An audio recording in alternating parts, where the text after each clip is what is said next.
आखिर एक इंसान कितने डिल्यूशन में रह सकता है।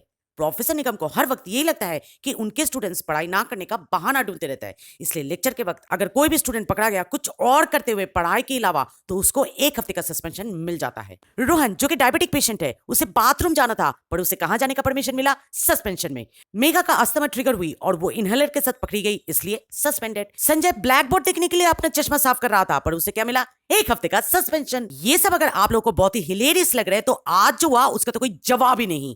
लेक्चर के बीच अचानक से फायर अलार्म बज उठी और हम सब स्टूडेंट दौड़ के गेट की तरफ जाने लगे, पर प्रोफेसर निगम हम सबको रोक दिया ये कह के, कहां जा रहे हो आप लोग? आग बाग कुछ नहीं लगी है, ये फायर ड्रिल हो रही है बच्चों के लिए। सभी स्टूडेंट्स अपने चेयरों पे बैठ जाइए और पढ़ाई पे ध्यान दीजिए। हम लोग भी बैठ के अपने अपनी चेयरों पे, पर पढ़ाई पे ध्यान किसी का भी नहीं लग रही थी। सारे कॉलेज में दौड़ते हुए पैरों की आवाज सुनाई दे रही थी, कभी कभार चीख भी सुनने में आ रही थी और बाहर तो फायर ब्रिगेड वालों की घंटे भी बज रही थी। फाइनली मेगा उठ खड़ी हुई और बोली, मैम मुझे सांस लेने में प्रॉब्लम हो रही है, 1 हफ्ते का सस्पेंशन चलेगा मुझे, पर मौत नहीं।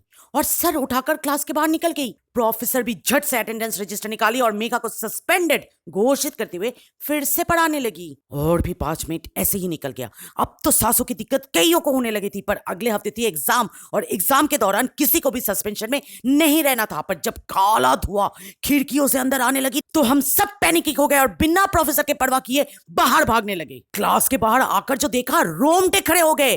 पूरा कॉरिडोर काले धुएं के लपेट में आ चुका था और सीढ़ियों में तो आग उबल रही थी।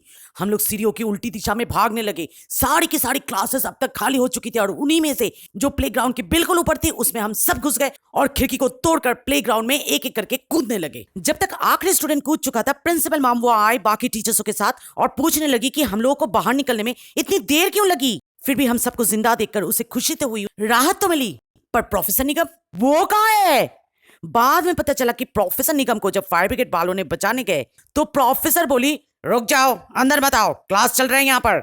अभी मुझे सारे के सारे स्टूडेंट्स को 1 हफ्ते का सस्पेंशन देना बाकी है।